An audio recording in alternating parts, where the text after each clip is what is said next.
Welcome to the Michigan Runner Show. Join us each time as we explore the people, the places, and the events that shape our great sport. Rafferty, and we're going to be talking today with Gary Morgan.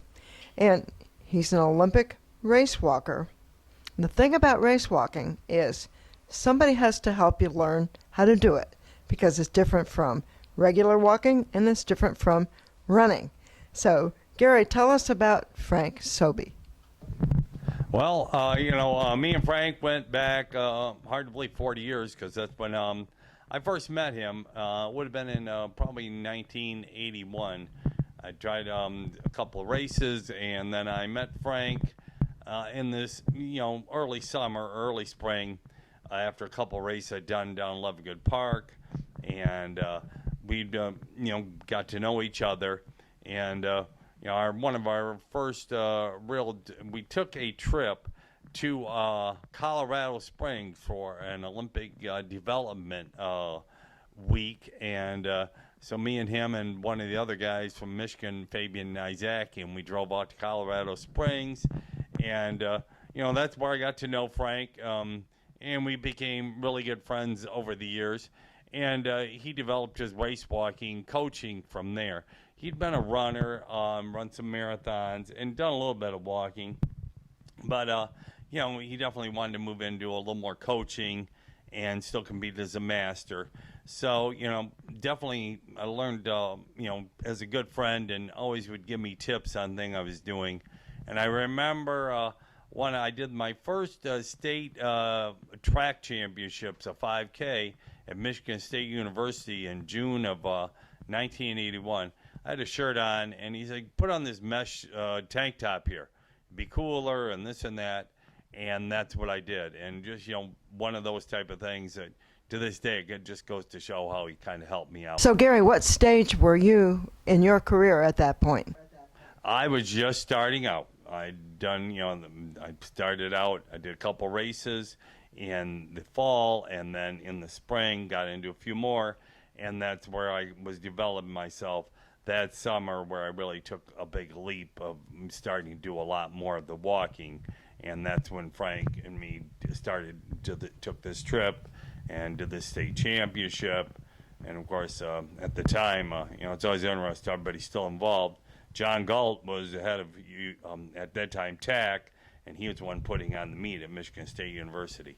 But me and Frank, kept on going from there. I remember we went to Niagara Falls, did some races together. There was always a big championship race at Niagara Falls, so we probably took a couple of trips there. Frank competed as a master walker, and he was competing himself still right. At that point. Yes, he was still running some marathons. He's an average runner and a decent race walker, but I could always tell he really wanted to go into coaching, and that was more of his thing. So, Were you one of the first people he started with? I was one of the people he looked at. He had been working with Frank Alongi some, and he also knew Martin Kraft, Jeannie and Jerry Bocci. So they all kind of, since it's not a big group, we all would hang together, and that's kind of where it started. And like I said, he was still competing, and I could tell that eventually he wanted to really get into coaching, and that's where he really made his big mark. He competed for years as a master walker, but then it would have been in the early 90s or mid 90s. He started his club, the Pegasus Race Walkers, and they were on the east side, and of course we had the Wolverine Pacers on the right, on the west side in Dearborn. That was Frank Alongi's club, and Frank would hold races, sometimes in Grosse Pointe, and then he moved up to Royal Oak, and then he did a lot of his stuff at Royal Oak Don Darrow High School. He would many times be giving classes on weekends and Saturdays. He might have a session, during the week. And something like that, sometimes it'd be in Grosse Pointe area. He went all over the place doing clinics, all over the city. One time he had me do something. We did a clinic and then a race in Southwest Detroit at the YMCA. He helped set that up. like I said, he set up a lot of races along the course of his career of coaching, and you're always putting some races together. We do it on sidewalks. One time we did some race in downtown on the Y and some small park. He just did whatever it took to be able to encourage walkers to be out there. To definitely, we had a lot of master walking, but he tried to get some young people into it. And as the course of his club went on, after 2000, 2004, I didn't do as much of it. And his club kind of really took off a lot more because the Wolverine Pacers kind of dissipated after 2000 to 2004. So what did the club do, actually? The club is where you'd get 5 to 10 walkers together, maybe 15 walkers together, and they would have classes and training sessions. You get together, just like a running group, only many times you would train on the track more than, because then you can watch each other's forms. And he would put on races quite often. We'd have a 1 hour postal walk where everybody did their time, and then you'd send the results in. Like I said, then he would the best thing about his club over the years is he would have a club, and many times a master's club, and 40 and over, and they would go to major championships. They'd go out to the 40K or a 10K, and they had guys there was Max Green, one of the guys who's still out walking some, John Worley. There was Victor Sipes, who gave out classes and still did things with him. I mean, he kept it going all those years. I mean, he was dedicated. He put race over at Macomb. We did races at Eastern Michigan with the USATF. He always would be helping out with the races with USATF, so we'd have race walking. I mean, so you mentioned watching form, and that's really so key to having somebody like Frank Soby around, because your form is everything. You're never disqualified as a runner for the way you run, but if you're a race walker and you do something slightly weird, you're out. That is true. In walking, there are 2 rules. You have a straight leg every step, and you have to have 1 foot on the ground. And usually you're always on a looped course, sometimes a track. Longer race will have a 1K or 2K loop, and you'll have between 4 and 8 judges out there. If you get 3 red cards from 3 different judges, you're disqualified. So you have to keep form even when you get tired. And when you're at the beginning, you're more than likely you're going to be off the ground. So you've got to maintain that form, and you have to have somebody working with you all the time. I mean, I did it for over 25 years, and I had Frank Alonji and even Frank Soby help me out many times, telling me what I needed to do, this or that. How do they help you maintain that form? Well, because we'd go by on a loop course, especially at Lovegood Park. It was a 1K loop. So I'd go there. Let's say I did a 10K workout. I'd go by at least 10 times. They'd say, drop your arms, or, hit your heel harder, or, make sure where your toe is landing. They just give out instructions. Although even and a running coach does the same thing. But in walking, it's so highly technical that, like I said, if you get 3 red cards, you're disqualified. And you have to be cognitive of your form all the time. Even if you want to go fast, you have to maintain proper. And especially the last 100 meters of a race, if your form, if you miss a step or you're off the ground or have a bent knee, they can disqualify you right there the last 100 meters now. So your form, technique is so important in walking. And Frank definitely helps so many people. But not only that, walking is, and race walk is a highly effective way to be physically fit. So many of his walkers weren't competitive. They came just to stay highly fit. He would teach them.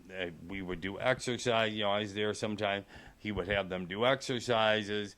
Then they would walk. Many times people did not compete. They just wanted to be out there doing that stuff to maintain good fitness. So there's just things like that. I mean, Frank was great about it. I mean, we'll really miss him. And he was definitely, the next guy to take over from Frank Alonji, which he did. So, that's a tribute to Frank Soby here. And Frank recently passed away, and it sounds like pretty much every race walker in Michigan knows who he was. Okay, well, I was just here at Frank's funeral. We have a couple of his walkers who've been with him for a decade or more. So anyway, they can introduce themselves and say a couple of words about Frank. Yeah, Russell Vail, spelled V-A-I-L like in Colorado. I met Frank 10 years ago, 1970.